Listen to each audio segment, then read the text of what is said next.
Hey, what's happening, guys? Dan Darrow here with another Options in Play video update. Rolling contracts, so whether that's calls, puts, spreads, whatever, right? Rolling options, definitely an important aspect of any options-focused trader, right? It's definitely part of the nature of doing this is that you got to have proper risk management, and rolling options is one of the things that's definitely more unique to options versus equities. Okay, I've done a lot of videos on this in the past, but it's always something important to kind of circle back to and talk about pretty frequently, just because again, I mean, it's really just like a critical idea when it comes to options trading.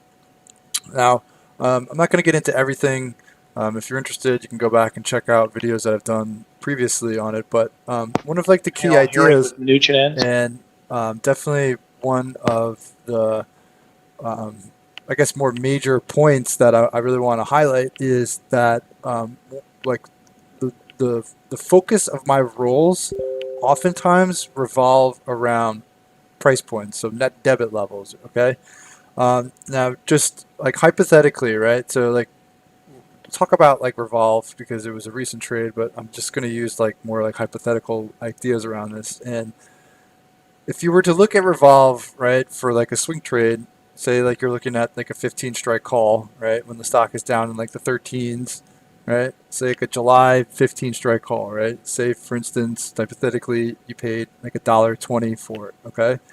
And the stock starts to move, say it gets up into like the 16 and a half area, right? That call is probably going to be up significantly, and odds are, I mean, there's a chance that it could have been up close to like 100%, right? So you paid about $1.20, could be up in like the 220 to 240 area, right? So up close to 100%. Now, when I look to roll, what I want is to target a contract or a strategy, if you got to get risk down, that is equal to, all right, or equal to or less than, so ideally less than the original net debit. So if you originally paid $1.20 for that initial call, right, so the 15 call, then on my roll up, I want a contract that is $1.20 or less, right? Now, the logic behind that is if you bought the 15 strike call, right? Sold it when it got to, we sold it when the stock started to run for, say, let's just say that you sold it for a double, right? So you bought it for $1.20, you sold it for 240, right? Then if you were to find a contract to roll up to that was equal to $1.20 or less than $1.20, right?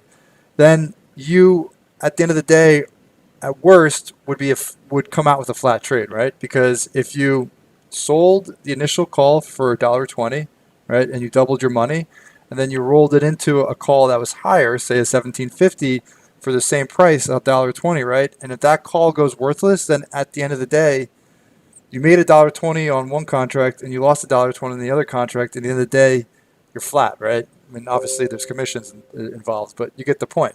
Now, if you can find a contract to roll up to that's less than $1.20 or your original net debit, then you're going to be coming out ahead, right? So, like, that's why for me, when I'm rolling, the net debit is really important because I want to make sure that when I'm rolling, that my contracts kind of line up where I'm either going to be coming out flat or hopefully, if I do it right, at a net profit, right? Whether or not that roll up expires worthless or not. Okay.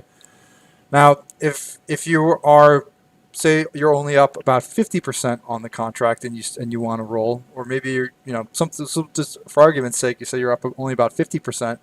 Well, then what I would prefer to do is look at a contract to roll up to that is 50% of the original net debit. Okay, so if you're up 50% of the position and you want to take risk off, then I would look for a contract or strategy to roll up to that was 50% of the original net debit, right? Same idea. It's like I basically want to at least get out of that trade flat. And if you can find a contract or a strategy that's less than 50%, say like 30%, then you could theoretically be coming out ahead, even if the roll up expires worthless. All right. So that's why it's like really important to focus on that, and that's why I place a lot of emphasis on it It's because it's a really key idea to like money management, risk management when it comes to options, and that's how you can kind of prevent like a winning trade all of a sudden turning into a losing trade because you're not managing your contracts well. All right. So it's definitely an important idea. I like talking about it. I think it makes sense to talk about it frequently because it's really something you encounter on a day-to-day basis. So if you do have any questions, please don't hesitate to reach out. If you like these videos and you're looking for more option trade ideas or more information on like rolling options, please follow up with the link in the description of the video for more information on options and play.